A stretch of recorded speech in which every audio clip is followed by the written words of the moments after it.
end of the femur. The lower end is expanded sideways and it forms two condyles, the medial condyle and the lateral condyle.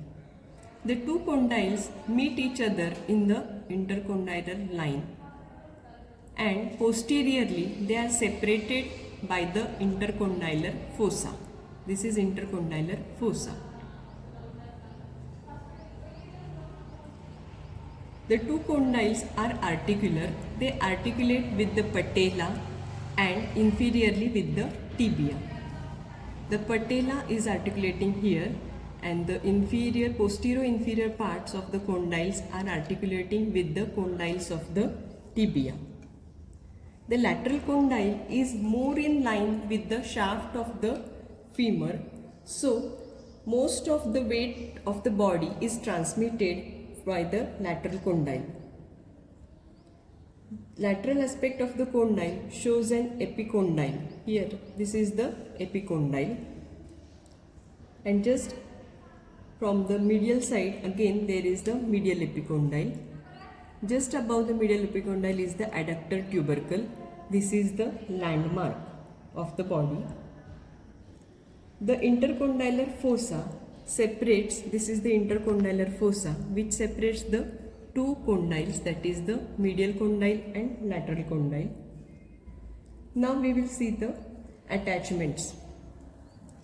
The linea aspera inferiorly divides into the medial supracondylar ridge and lateral supracondylar ridge.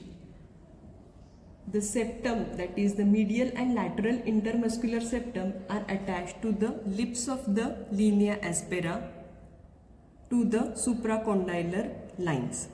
That is the medial intermuscular septum is attached from the medial lip of the linea aspera up to the medial supracondylar ridge, and lateral intermuscular septum is attached to the lateral lip of the linea aspera up to the lateral supracondylar ridge.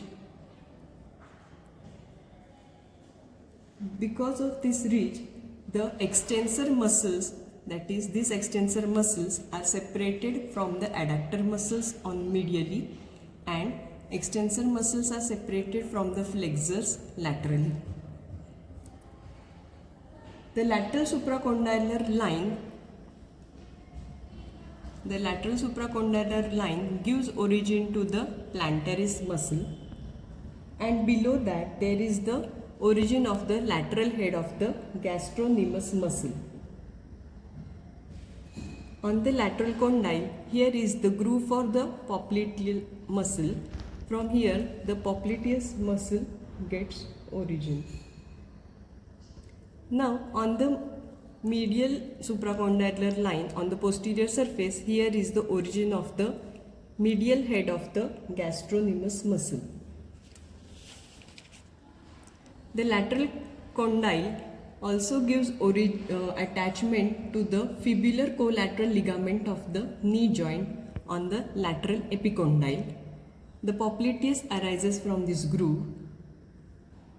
Now, the medial condyle is also attached to the tibial collateral ligament of the knee joint, and on the adductor tubercle, here you are able to see the insertion of the adductor magnus muscle. Now the intercondylar notch. The intercondylar notch on the medial surface, this is the intercondylar notch. The medial surface of the lateral condyle gives attachment to the anterior cruciate ligament, and the lateral surface of the medial condyle gives attachment to the posterior cruciate ligament.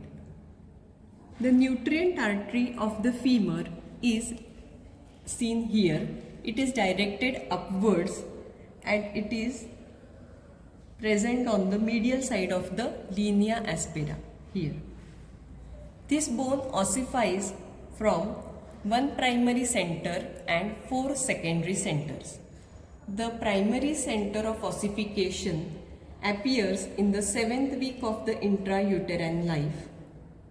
The secondary center are 4 in number, that is one for the lower end which appears in the 9th month of the intrauterine life.